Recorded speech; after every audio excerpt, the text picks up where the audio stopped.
जो आते हैं और जिनके साथ सफ़र में नाराज़गियाँ वही भी होती हैं।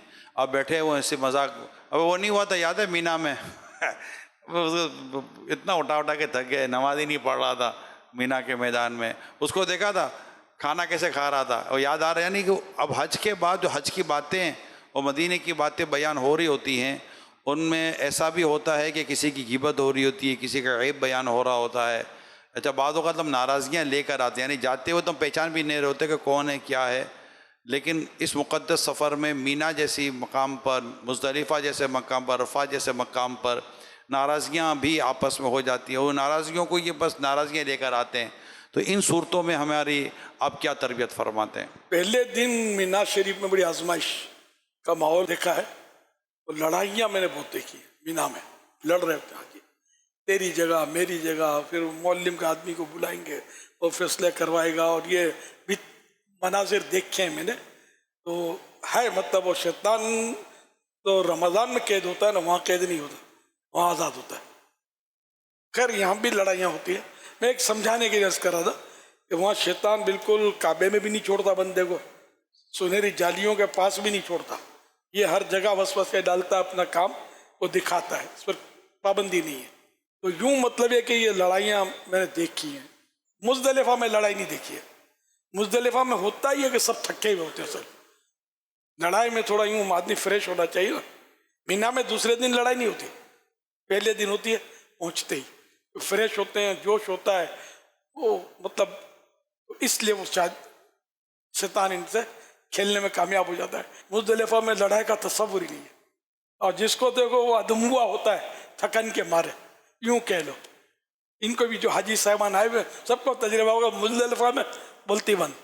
मुज़दलिफ़ा में पहुँचने के बाद लोग सोने की जगह ढूंढ रहे होते हैं, और ना खेमा होता है ना सोने की जगह आसानी से मिलती है। तो जहाँ मिला पड़ गए ज़मीनों पे, अब भी ज़मीनों पे, समझा। लड़ते नहीं है, तेरी जगह मेरी जगह कुछ भी नहीं। रास्ता दे दो, क्या रास्ता घेर के बैठा है, हटता कि नहीं, बुलाता हूँ पुलिस को, कुछ भी नहीं, वह तो खुद ही। तो ऐसे अगर मीना में हो जाए तो, और दुनिया में हर जगह ऐसे ही हो जाए तो ऐसा अमन कायम हो जाएगा। मेरा ख्याल हमको भी ना, हमारी हुकूमती पुलिस आधी कर दे, बाद शोबे पुलिस के बंद हो जाए। और वहाँ लड़ते हैं इसलिए तो पुलिस होती है, छुड़ाने के लिए या जिस काम के लिए भी वो पुलिस संभालती होती है। तो ये क्या मैदान अरफात में भी लड़ाई मैंने देखना याद नहीं है मुझे कि वहाँ भी लड़ते हो। मैदान अरफात में मैंने नहीं देखी कि वहाँ भी धूप शरीफ जो है वो झूम झूम कर हाजियों के बोसे ले रही होती है। गर्मी जो निचोड़ निचोड़ कर पसीने निकाल रही होती है। वो यूँ भी ये बेचारे थके हुए होते हैं। अरफात शरीफ में भी मीना शरीफ की एक रात की थकान होती है उस दिन, तो दिन और रात की।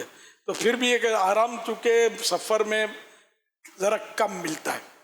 बाज़ों को ये बिल्कुल नई जगह, नई फ़ज़ा और आवाज़ें, शोर, आना जाना, तो नींद कम आती है। तो हम मजबूरन चुप हो गए, ये नहीं जहन बन जाने का हम चुप रहें और लड़ें नहीं, इसमें मज़ा ज़्यादा है ना। ये बातें तो खैर यहाँ भी होती हैं, वहाँ भी होती हैं। वो तो मतलब क्योंकि पता नहीं होता ना, ग़ीबत की डेफिनेशन की तरफ तवज्जो नहीं होती, ग़ीबत है क्या। ग़ीबत की डेफिनेशन आप रट लेंगे ना, और ये फ़र्ज़ है ग़ीबत के बारे में ज़रूरी मालूमात फ़र्ज़ है, क्योंकि ग़ीबत हराम है, जहन्नम में ले जाने वाला काम है। तो इस तरह के कामों की मालूमात होनी चाहिए, वरना तो बंदा गुनाह में पड़ता रहेगा, पता ही नहीं कि ये गुनाह है।